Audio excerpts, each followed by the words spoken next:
On a thin strip of land in Palm Beach, between the wide blue ocean and a calm lagoon, a giant house stands in the sun. Its walls are pink and gold. A tall tower rises high above the palm trees. From the sky, it looks like a palace from a fairy tale. But this house was not born in a fairy tale. It was built from 1923 to 1927 by a very rich woman who wanted something that would last forever. She wanted beauty. She wanted respect. She wanted her name to be remembered. The house was called Mar-a-Lago, which means sea to lake. It stretched from one side of the island to the other, as if it owned the land itself. Long before the house was built, this island almost had nothing at all. In 1878, a ship crashed near the shore. Coconuts floated onto the sand. Palm trees began to grow. Years later, rich businessmen came in the 1890s and turned the quiet island into a place for big hotels, fancy parties, and powerful people. Money changed everything. Mar-a-Lago became the biggest symbol of that change. It showed how wealth could shape the land. But it would not always be safe. It would lose its first owner. It would belong to the United States government. It would struggle. Some people thought it might be torn down. Yet it stayed. Again and again, Mar-a-Lago found a way to survive. Chapter 1. The Origins. Long before Mar-a-Lago had a name, the land waited. A thin barrier island stretched along the southeast coast of Florida, separating the restless Atlantic Ocean from the still waters of Lake Worth Lagoon. It was beautiful, but it was remote. In the 1870s, few Americans had reason to travel so far south. There were no grand hotels, no rail lines, no mansions, only sand, scrub, and sea. Then, in January 1878, the Spanish brig Providencia ran aground offshore. Its cargo spilled into the surf, thousands of coconuts scattered across the beach. The fruit took root in the warm sand. Palm trees began to rise where there had been none. The island slowly gained a new identity. It would soon be called Palm Beach. The accident became an emblem of possibility. By the late 19th century, the United States was expanding at breathtaking speed. Railroads stitched the continent together. Oil, steel, and finance created vast private fortunes. The Gilded Age was defined by spectacle, by men and women who believed wealth should be seen as much as counted. One of them was Henry Flagler. In 1894, Flagler extended his Florida East Coast Railway to Palm Beach. The rails brought the North to the tropics. They carried industrialists, financiers, and social elites seeking winter refuge. That same year, he opened the Royal Poinciana Hotel, the largest wooden hotel in the world. Palm Beach transformed almost overnight from isolation to indulgence. The island became a stage. Grand hotels rose along the water. Private estates followed. Social seasons replaced wilderness. Status required a presence there. To build in Palm Beach was to declare arrival into America's highest tier of power. Yet the island's glamour concealed fragility. Hurricanes threatened each season. Fire consumed early wooden structures. Wealth could create, but it could also vanish. Survival demanded reinvention. By the early 20th century, Palm Beach had become more than a resort. It was a proving ground for legacy. Industrial families sought permanence in stone rather than timber. Architecture grew heavier, more European, more symbolic. The Mediterranean revival style, inspired by Spain and Italy, took hold. Beauty became strategy. Grandeur became insurance against obscurity. In 1919, one of the richest women in America began searching for land on the island. Marjorie Merriweather Post had inherited the Postum Cereal Company fortune at age 27. Her wealth rivaled that of industrial titans. But inheritance alone did not guarantee legacy. She wanted something that would endure beyond balance sheets and headlines. Palm Beach offered the perfect canvas. The island's transformation from shipwreck accident in 1878 to Gilded Age playground in the 1890s had prepared the ground. Railroads made it reachable. Wealth made it desirable. Architecture made it symbolic. What it lacked was a monument that could stretch from ocean to lake, claiming the entire width of the island in one sweeping gesture. In 1923, construction began on that monument. The land that had once grown coconuts by accident would now grow something far more deliberate. Chapter 2. The Arrival of the Founding Force. In 1887, in Springfield, Illinois, Marjorie Merriweather Post was born into extraordinary promise. Her father, C.W. Post, built a breakfast cereal empire from a small health food venture into a national brand. When he died in 1914, his 27-year-old daughter inherited what would become General Foods. She did not simply inherit wealth, she inherited command. By the 1920s, Marjorie Merriweather Post stood among the richest women in the United States. The Gilded Age had produced industrial kings. She emerged as one of its reigning heiresses, disciplined, cultured, and determined to shape her own legacy. She expanded the company's reach. She refined her social standing. She moved with confidence in a world where power was still largely male, but money alone did not satisfy her ambition. Palm Beach had already become a winter capital for America's elite. Railroads had delivered fortunes to its shores. Mediterranean villas dotted the island. Yet Post envisioned something more absolute, an estate that would not merely sit along the water but command it. In 1923, she began construction on a property unlike any other on the island. It would stretch from the Atlantic Ocean to Lake Worth Lagoon. It would occupy 20 acres. It would be built of coral stone quarried in Florida and imported materials from Europe. She named it Mar-a-Lago, sea to lake. Where others saw seasonal comfort, she saw permanence. Post did not build modestly. She commissioned architects Marion Sims Wythe and Joseph Urban to design a Spanish Moorish palazzo with towers, cloisters, vaulted ceilings, and ornate tilework. She imported artisans from Europe. She collected tapestries, antiques, and art from across the continent. The house was not simply large, it was deliberate. Construction lasted from 1923 to 1927. The cost reached an estimated $7 million at the time, an extraordinary sum that would equal tens of millions today. In scale and ambition, Mar-a-Lago rivaled the great estates of Europe, but Post's vision was not only about display. She believed the estate could one day serve a national purpose. In time, she would offer it to the United States government as a potential winter retreat for presidents and visiting dignitaries. Even in its conception, the house carried diplomatic ambition. Prestige and philanthropy intertwined. Mar-a-Lago became both residence and symbol, a declaration that American wealth could produce grandeur equal to any European palace. It reflected the confidence of an era when private fortunes reshaped coastlines and social hierarchies. By the winter of 1927, the estate stood complete. On a barrier island once defined by shipwreck and sand, Marjorie Merriweather Post had raised a palace, and with it she placed her name permanently into the architecture of American power. Chapter 3. Construction. In 1923, the sand began to move. On 20 acres stretching from the Atlantic Ocean to Lake Worth Lagoon and Palm Beach, laborers carved foundations into a barrier island not known for permanence. The project was vast by any measure. More than 100 workers labored through Florida heat, hauling stone, timber, and steel across shifting ground. Mar-a-Lago was not designed to blend in. It was designed to dominate. Architect Marion Sims Wythe shaped the structure in the Spanish Moorish Revival style, while theatrical designer Joseph Urban infused it with European drama. The result would be a 118-room estate with 58 bedrooms, 33 bathrooms, ballrooms, loggias, cloisters, and a 75-foot tower rising above the coastline. The materials alone signaled ambition. Coral stone was quarried locally, then reinforced with steel and concrete to withstand hurricanes. More than 36,000 antique Spanish tiles were imported from Cuba and Spain. Italian marble lined floors and columns. Venetian ceilings arched overhead. Tapestries and carved wood paneling crossed the Atlantic to find a home in Florida. The cost approached $7 million by the time construction ended in 1927. In modern terms, it represented tens of millions, an extraordinary private investment during a decade defined by excess. Palm Beach had already become a winter colony for America's elite. Estates lined the island, yet none stretched fully from sea to lake. None claimed both horizons in a single gesture. Mar-a-Lago stood apart in scale and symbolism. Its tower was visible from miles offshore. Its ballroom ceilings rose nearly 30 feet high. Its grounds were engineered to create symmetry between oceanfront and lagoon, linking two bodies of water through one expression of power. This was not seasonal comfort, it was architectural assertion. Even hurricanes, which had battered South Florida in 1926, were considered in its design. Steel reinforcement and thick masonry signaled foresight. Mar-a-Lago was built to endure what earlier wooden structures could not.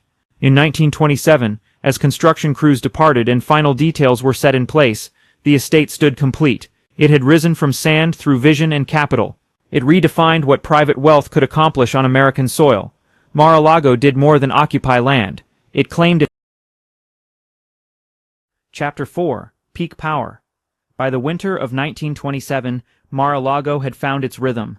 Carriages gave way to motor cars beneath its arched entrance. Lantern light flickered against coral stone. Music drifted across courtyards open to the sea. The estate had become the brightest stage in Palm Beach, a symbol of American wealth at its most confident. At its center stood Marjorie Merriweather Post. Through the late 1920s and into the 1930s, she presided over seasons that defined the social calendar. Industrial magnates, diplomats, European nobility, and political leaders passed through its halls. Formal dinners unfolded beneath hand-painted ceilings. Orchestras performed in the Grand Salon. The estate's 118 rooms were not merely occupied, they were curated. Mar-a-Lago became a statement. It declared that American fortunes could rival European dynasties. Its imported tiles, tapestries, and marble suggested cultural fluency. Its tower signaled permanence. During the Great Depression, while much of the nation struggled, the estate remained active, a reminder of both resilience and inequality. Yet Post's influence extended beyond spectacle. She cultivated relationships with diplomats and statesmen. After her marriage to Joseph E. Davies, who served as U.S. ambassador to the Soviet Union from 1936 to 1938, the estate absorbed international perspective. Art and artifacts from abroad entered its rooms. Global politics brushed against its gilded interiors. Mar-a-Lago evolved from private palace to soft instrument of diplomacy. Charitable events filled its calendar. Fundraisers supported hospitals, cultural institutions, and wartime efforts during the 1940s. Prestige intertwined with philanthropy. The estate offered glamour, but it also offered access to donors, to influence, to power networks that extended beyond Florida. Palm Beach itself changed in its presence. Other estates expanded. Architectural ambition escalated. The island's identity as America's winter capital of wealth solidified. To receive an invitation to Mar-a-Lago signaled arrival at the highest tier of social standing. Through the 1950s and 1960s, even as tastes modernized, the estate resisted decline.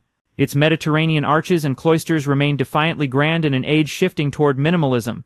It became less a fashion statement and more a monument. By the early 1970s, Mar-a-Lago no longer needed introduction. It had become shorthand for American opulence, a structure that embodied the reach of private fortune and the cultural authority of Palm Beach. At its peak, it stood not merely as a residence, but as a symbol of what wealth, ambition, and careful cultivation could achieve on a narrow strip of land between sea and lagoon. Mar-a-Lago had become an institution. Chapter 5. Shift or Strain. By the late 1960s, time began to press against the coral stone. Marjorie Merriweather Post was aging.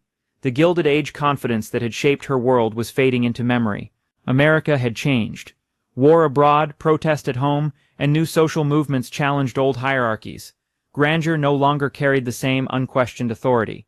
Mar-a-Lago remained magnificent, but it had become expensive to sustain. The estate required a full staff. Its imported tiles demanded care.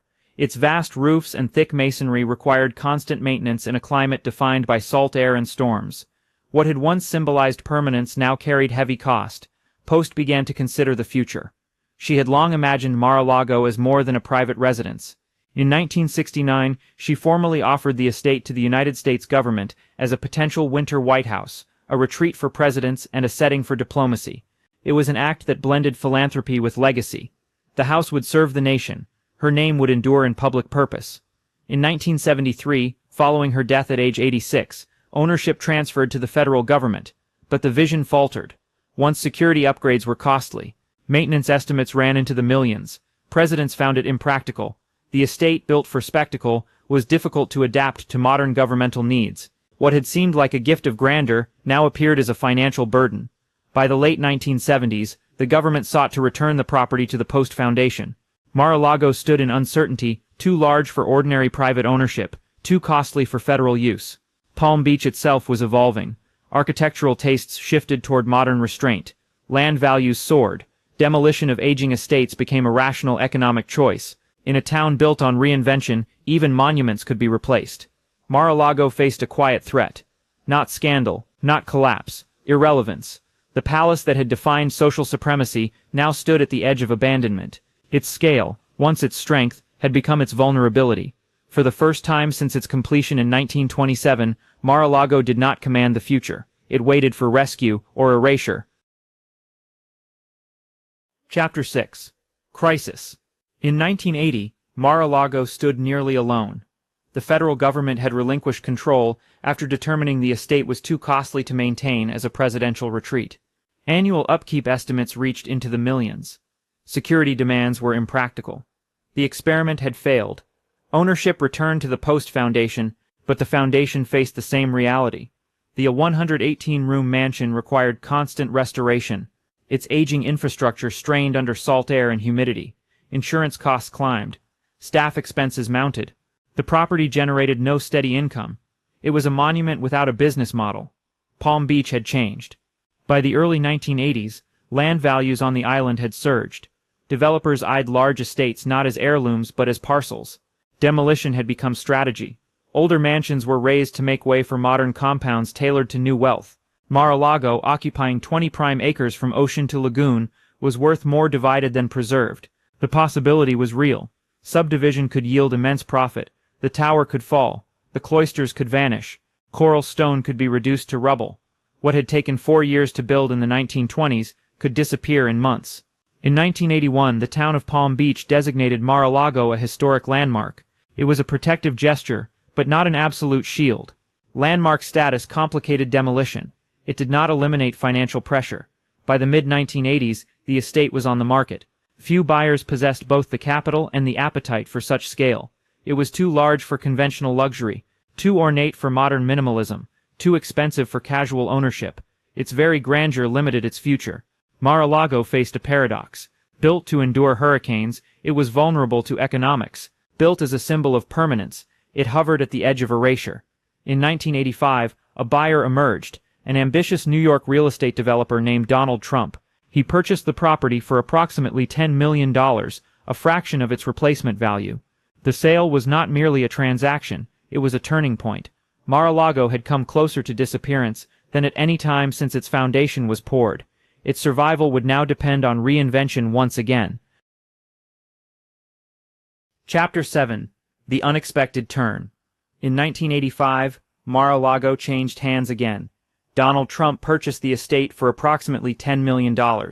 At the time, the property was widely viewed as impractical, too large, too costly, too bound to another era. Many saw liability. He saw leverage. The mansion was structurally sound, but economically fragile. Maintaining 118 rooms and expansive grounds demanded constant capital. Private ownership alone would not justify the expense.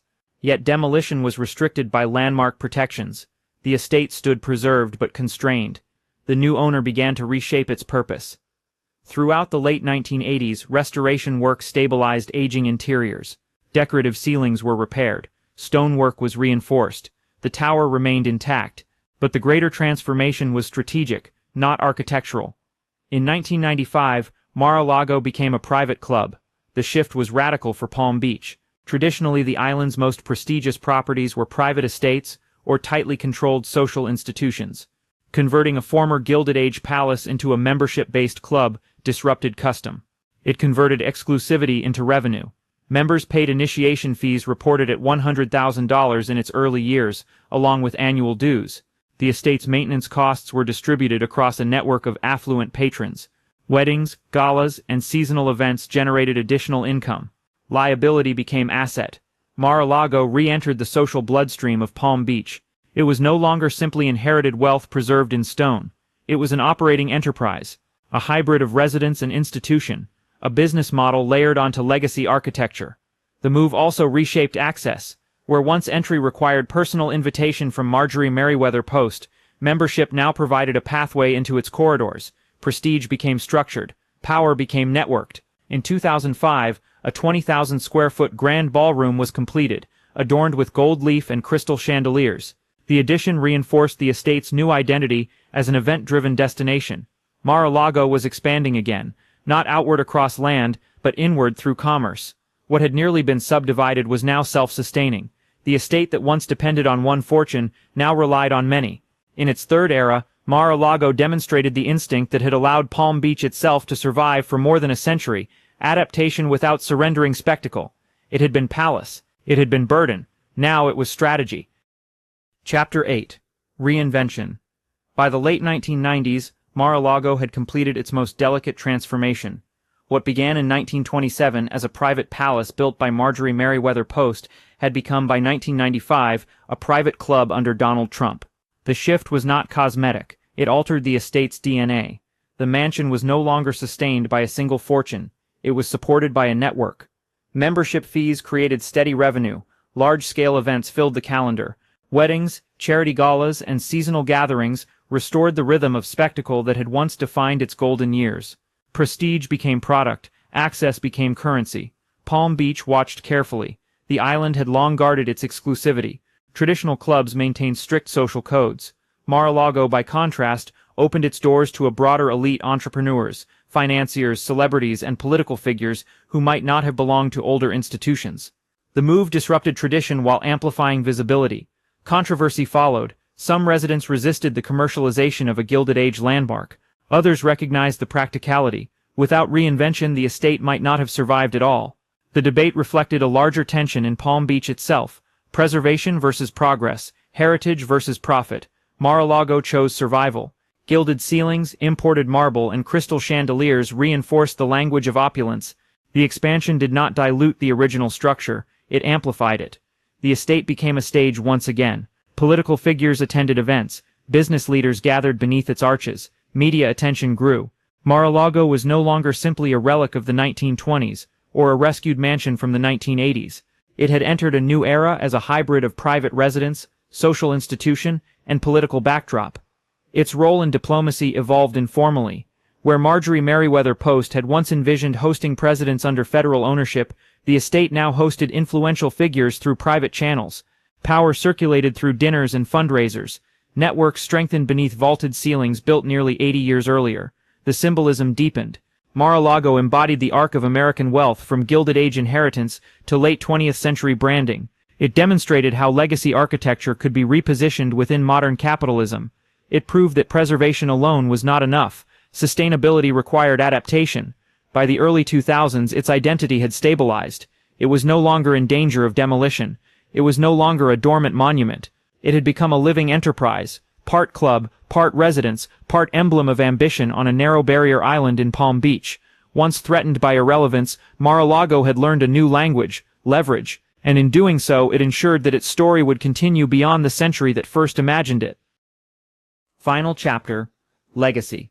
Mar-a-Lago still stands on its narrow strip of land in Palm Beach, stretching from the Atlantic Ocean to Lake Worth Lagoon. The coral stone remains intact. The 75-foot tower still rises above the palms. The arches, the cloisters, the imported tiles from the 1920s continue to hold their place against salt air and shifting tides. What was completed in 1927 has not disappeared, but what remains is more than architecture. Mar-a-Lago has lived several lives. It began as the personal vision of Marjorie Merriweather Post, a monument to Gilded Age wealth and cultural ambition. It was offered to the United States government in 1973 as a potential winter White House, reflecting a belief that private fortune could serve public diplomacy. It faltered under federal ownership, nearly dissolved under financial strain, and re-emerged in 1985 under Donald Trump as a private enterprise built on membership and brand. Each transition mirrors a larger American pattern. The late 19th century celebrated expansion, railroads, industry, and the conversion of wilderness into luxury. Palm Beach itself was born from accident in 1878 and accelerated by rail in the 1890s. Wealth shaped geography. Prestige shaped culture. Mar-a-Lago was the purest expression of that transformation. The mid-20th century tested permanence.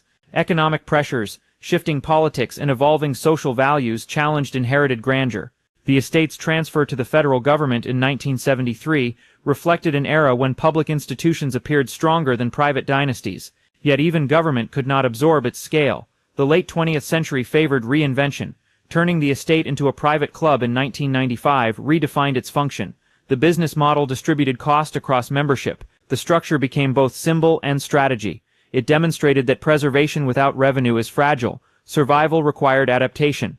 By the early 2000s, the 20,000-square-foot Grand Ballroom, completed in 2005, confirmed that Mar-a-Lago was not retreating into history. It was expanding into relevance. The estate's survival reflects a broader truth about American power. Wealth in the United States is rarely static. It rebrands, it restructures, it negotiates between philanthropy and prestige, between public image and private leverage. Mar-a-Lago embodies that cycle. It has shifted from palace to potential diplomatic retreat, from endangered landmark to revenue-driven club, from social colony centerpiece to internationally recognized property. Its story parallels Palm Beach itself. The island began as sand and shipwreck It became a playground for industrial titans in the 18. It matured into a fortified enclave of global wealth. At every stage, reinvention preserved status. Mar-a-Lago's endurance also reflects tension. Preservation versus demolition. exclusivity versus accessibility, legacy versus liquidity. It survived not because it resisted change, but because it absorbed it. Where other estates were raised for land value, it leveraged its symbolism. Where maintenance costs threatened collapse, it adopted enterprise. It stands today as layered history in stone. Beneath its ceilings are traces of the Jazz Age, the Cold War, the real estate booms of the 1980s, and the brand-driven culture of the early 21st century. Its walls have contained philanthropy and spectacle, diplomacy and ambition. Few private homes in America have crossed so many eras without disappearing. On a barrier island that could have remained anonymous, something extraordinary rose between sea and lagoon. It was nearly dismantled. It was nearly forgotten. It was nearly reduced to real estate mathematics. Instead, it endured. Mar-a-Lago remains where the ocean meets the land, a monument not only to wealth, but to reinvention. A reminder that in America, legacy is never fixed in stone unless it learns how to change.